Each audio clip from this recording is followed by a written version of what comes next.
2:59 हो रहा था। पूरा कमरा अंधेरे में डूबा हुआ था। बाहर हल्की हवा चल रही थी और खिड़की से आती ठंडी हवा पर्दे को धीरे धीरे हिला रही थी। रोहन अपने बिस्तर पर लेटा हुआ था। नींद नहीं आ रही थी। वो बार बार फोन देख रहा था। तभी ठीक 3 बजे उसका फोन अपने आप बज उठा। स्क्रीन पर जो नाम दिखा उसे देखकर उसका खून जम गया। कॉल उसके ही नंबर से आ रहा था।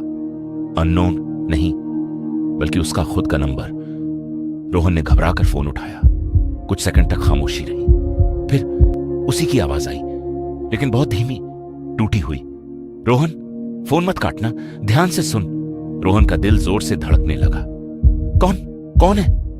कुछ सेकंड खामोशी, फिर वही आवाज, मैं तू ही हूं। रोहन के हाथ कांपने लगे। पागल बना रहा है क्या? आवाज थोड़ी तेज हुई। मेरे पास समय नहीं है, तू 3:17 पर मरने वाला है। रोहन जम गया। क्या बकवास है ये मजाक नहीं है। मैंने पहले ही गलती कर दी, अब तू मत करना। रोहन चिल्लाया, कौन सी गलती? फोन पर सांसों की आवाज आने लगी, जैसे कोई भाग रहा हो। फिर आवाज आई, दरवाजा मत खोलना, चाहे कोई भी हो। रोहन ने तुरंत अपने कमरे का दरवाजा देखा। वो बंद था। अचानक ठक ठक दरवाजे पर दस्तक हुई। रोहन का दिल जैसे रुक गया। फोन पर आवाज घबराई हुई थी। देखा, शुरू हो गया, दरवाजा मत खोलना। रोहन ने कांपते हुए पूछा, बाहर कौन है? कोई जवाब नहीं, बस हल्की सांसों की आवाज। फोन पर आवाज बोली, मैंने दरवाजा खोल दिया था, इसलिए मैं। आवाज अचानक रुक गई। फिर एक चीख सुनाई दी, आ! कॉल कट हो गया। कमरे में सन्नाटा छा गया। रोहन पसीने से भीग गया। घड़ी देखी, 3:07। अभी 10 मिनट थे। अचानक फोन फिर से बजा। फिर वही नंबर। इस बार आवाज और कमजोर थी। रोहन, अगर तू बचना चाहता है तो खिड़की मत खोलना। रोहन चौंक गया। खिड़की? तभी खिड़की अपने आप धीरे धीरे खुलने लगी। ठंडी हवा तेज हो गई। पर्दे जोर जोर से हिलने लगे। रोहन पीछे हट गया। फोन पर आवाज फुसफुसाई, वो अंदर आना चाहता है। रोहन चीख पड़ा, कौन? कोई जवाब नहीं, बस खामोशी। घड़ी 3:12। अचानक कमरे की लाइट अपने आप बंद हो गई। पूरा कमरा अंधेरे में डूब गया। फोन की हल्की रोशनी ही बची थी, और उसी रोशनी में रोहन ने देखा, कमरे के कोने में कोई खड़ा था, बहुत लंबा, पूरी तरह काला।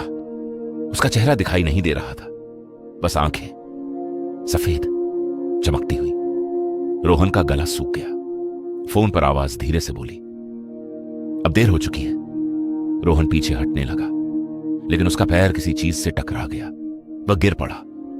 फोन उसके हाथ से छूट गया और जमीन पर गिरते ही स्क्रीन अपने आप चालू हो गई और उस पर एक वीडियो चलने लगा।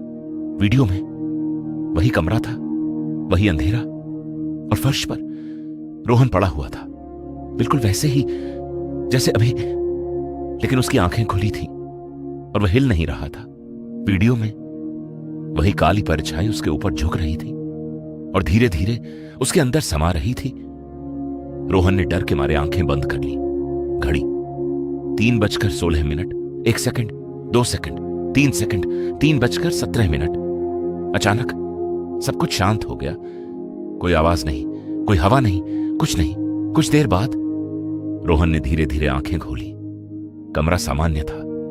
लाइट वापस आ गई थी। खिड़की बंद थी, दरवाजा भी। सब कुछ ठीक लग रहा था। उसने राहत की सांस ली। शायद सपना था। तभी फोन फिर से बजा। इस बार स्क्रीन पर लिखा था, नेक्स्ट कॉल 3 बजे AM, और नीचे एक मैसेज, अब तुम्हारी बारी है किसी और को कॉल करने की।